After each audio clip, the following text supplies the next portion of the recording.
Salut à tous, on se retrouve aujourd'hui pour un nouvel épisode des bases de Star Wars, les vidéos qui expliquent de manière simple les bases de Star Wars. Cet épisode portera sur les différents produits dérivés les plus importants de la franchise Star Wars. Cet épisode ne pourra bien évidemment pas énumérer tous les produits vendus en rapport avec Star Wars, car il y en a tout simplement trop, mais je vais parler des types de produits dérivés les plus connus et les plus répandus. Bien évidemment, la postlogie ne compte pas comme un produit dérivé, contrairement à ce que certains peuvent dire, puisqu'il s'agit de films et donc la source de ces produits dérivés. De nombreux fans apprécient les produits dérivés reconnus officiellement dans le lore de Star Wars, tant dans le canon que dans le légende. Si vous ne connaissez pas les notions de canon et de légende, je vous invite à regarder l'épisode des bases de Star Wars qui leur est consacré, je vous le mets en haut à droite. Parmi les produits dérivés reconnus dans le lore, on peut compter bon nombre de livres et notamment des comics qui, dans l'univers canon, ont par exemple introduit le personnage du Dr Aphra et développé énormément le personnage de Dark Vador.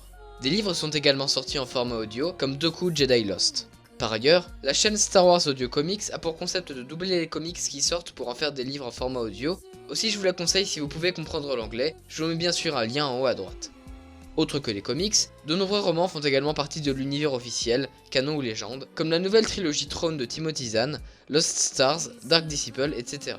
Si vous voulez mon avis sur ces différents livres, je vous mets le lien des analyses de livres en haut à droite. Des novélisations sont également sorties, elles sont les versions officielles des films de la saga qui parfois peuvent être vagues. Des livres un peu spéciaux sont également sortis par le passé, on peut penser aux 3 livres légendes, le Manuel du Jedi, le livre des Sith et le Code du chasseur de primes. Il n'y a pas que des livres qui font partie de l'univers officiel, des jeux vidéo en font également partie. Pour le canon, on peut notamment compter les campagnes de Battlefront 2 et le jeu Jedi Fallen Order, dont l'histoire fait partie intégrante du lore. Pour le légende, il y a de nombreux jeux vidéo, mais les plus connus sont très certainement le pouvoir de la Force, Knights of the Old Republic et The Old Republic. D'autres jeux vidéo ne font pas partie de l'univers officiel, comme le jeu Galaxy of Heroes. Pour beaucoup de collectionneurs, les figurines et autres maquettes ont beaucoup d'importance parmi les produits dérivés de Star Wars. Parmi les figurines, les modèles Black Series sont assez connus. Ces figurines articulées ont un niveau de détail plutôt élevé.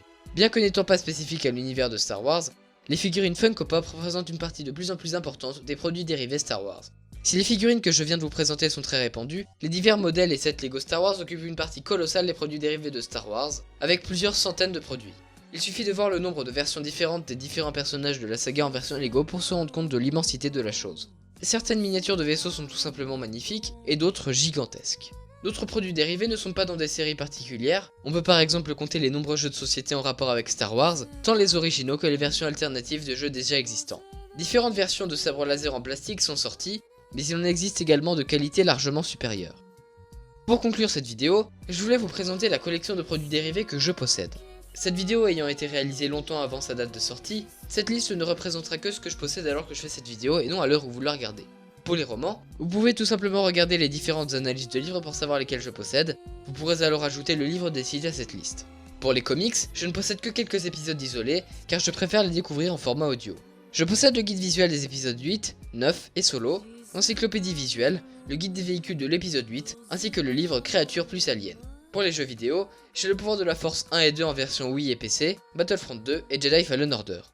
Enfin, attaquons le cœur de ma collection, les Lego. J'en possède un nombre conséquent, vous verrez.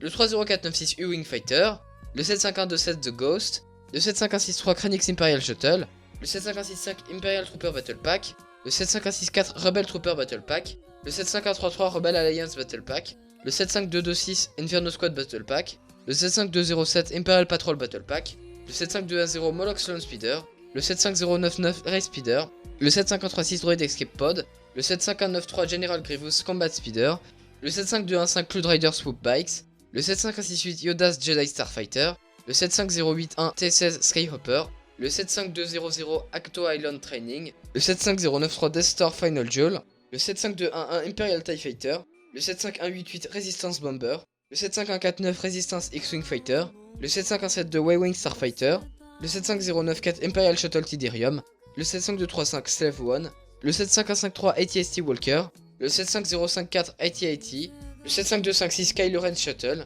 le 75212 Kessel Run Millennium Falcon, le 75251 Darth Vader's Castle, et pour finir, le 75159 Death Star. Et voilà, c'est la fin de cet épisode consacré aux produits dérivés de Star Wars. Nous nous retrouverons plus tard pour une nouvelle vidéo, alors au revoir et que la force soit avec vous.